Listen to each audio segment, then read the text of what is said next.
नमस्कार, न्यूज टाइममध्ये आपले स्वागत। काँग्रेस नेते माजी मुख्यमंत्री अशोक चव्हाण यांचा भाजपामध्ये प्रवेश। भाजपामध्येही प्रामाणिकपणे काम करणार, अशोक चव्हाणांची ग्वाही। आजपासून माझ्या राजकीय आयुष्याची नवी सुरुवात होत असल्याची चव्हाणांची प्रतिक्रिया। अशोक चव्हाण यांच्या भाजपा प्रवेशानंतर राजकीय घडामोडींना वेग। महाराष्ट्र काँग्रेस प्रभारी रमेश चेन्नीथला यांची शरद पवारांशी तब्बल 2 तास चर्चा। काँग्रेस नेत्यांचीही घेतली बैठक। राज्यसभा उमेदवार काँग्रेस पक्षश्रेष्ठी ठरवणार। अशोकराव चव्हाण यांच्या जाण्यानं धक्का बसला नाही। चव्हाण यांच्या जाण्यानं महाविकास आघाडीच्या जागा वाटपावर कोणताही परिणाम होणार नाही। शिवसेना नेते विनायक राऊत यांची प्रतिक्रिया।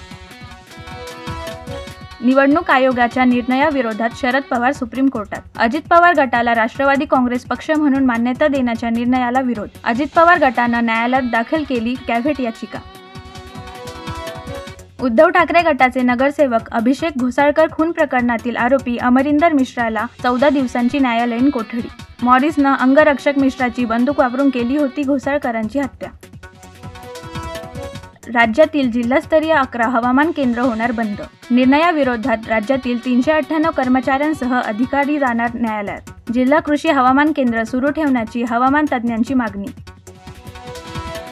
भारत जोडो न्याय यात्रेला 31व्या दिवशी छत्तीसगडच्या उदयपूर भागातून सुरुवात। सत्तेत आल्यानंतर देशातील शेतकऱ्यांना MSPची गॅरंटी देण्याचं राहुल गांधींचं आश्वासन। शेतकरी आणि मजुरांसाठी काम करणार असल्याची दिली ग्वाही। शेतकरी आंदोलनावर पोलिसांची कारवाई। हरियाणा पंजाब सीमेवर फोडल्या अश्रुधुरांच्या नळकांड्या। कुरुक्षेत्रात आंदोलक शेतकऱ्यांनी हटवले सिमेंटचे बॅरिकेड। शंभू सीमेवर आंदोलकांना पोलिसांनी घेतलं ताब्यात। भारताचे सर्वात वयोवृद्ध क्रिकेटपटू DK गायकवाड यांचं वयाच्या 95व्या वर्षी निधन। केवळ 11 कसोटी खेळून केल्या होत्या 350 धावा।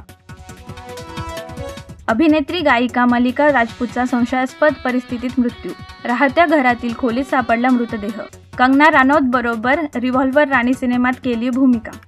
न्यूज टाइम मध्ये आज इथेच थांबूया। अधिक माहितीसाठी लॉग इन करा etVBharat.com।